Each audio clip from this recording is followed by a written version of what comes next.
কোরবানির পশুর হাটে শুরু হয়েছে বেচাকেনা। ক্রমেই জমে উঠছে পশুর হাটগুলো।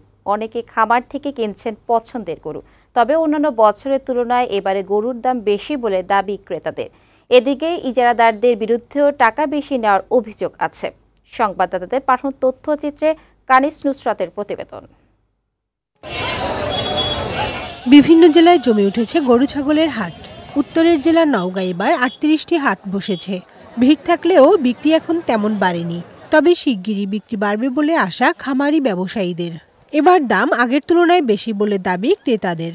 গরুর বাজার আজকে বেশি, মোটামুটি গরু পছন্দ হচ্ছে, দামের সাথে হচ্ছে না। মেলাগুলো গরু যে আর গরু বিক্রি হয়নি, প্রত্যেকটা ব্যবসায়িক লস খেয়ে যাচ্ছে এখন বর্তমান।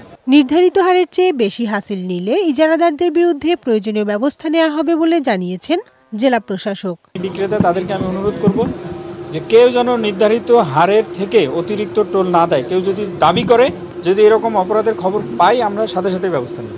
এদিকে চুয়াডাঙ্গায় কোরবানির জন্য প্রস্তুত রয়েছে 2,10,000 গরু। জেলার 11টি স্থানে বসেছে হাট। ক্রেতাদের পছন্দ ছোট ও মাঝারি গরু। এই নামে গরু বেশি, আমাদের কিচ্ছু থাকছে না। গরুর দামও রিজনেবল আছে, কিন্তু ছাড়ছে না। কোরবানির হাটে তদারকি করছে স্থানীয় প্রাণী সম্পদ বিভাগ। বড় বড় হাটগুলোতে আমাদের ভেটেরিনারি মেডিকেল টিম কাজ করছে, যেখানে আমাদের ক্রেতা এবং বিক্রেতা উভয়ই যে কোনো সমস্যায় পড়লে তারা সমাধান নিতে পারবে। অন্যদিকে জামালপুর জেলার 7 উপজেলায় কোরবানির জন্য 95,170টি পশু প্রস্তুত আছে, যার বিপরীতে জেলার চাহিদা রয়েছে 52,000। বাকি পশু রাজধানী ঢাকা সহ দেশের বিভিন্ন স্থানে বিক্রি করবে খামারিরা। ডেস্ক রিপোর্ট, বৈশাখী সংবাদ।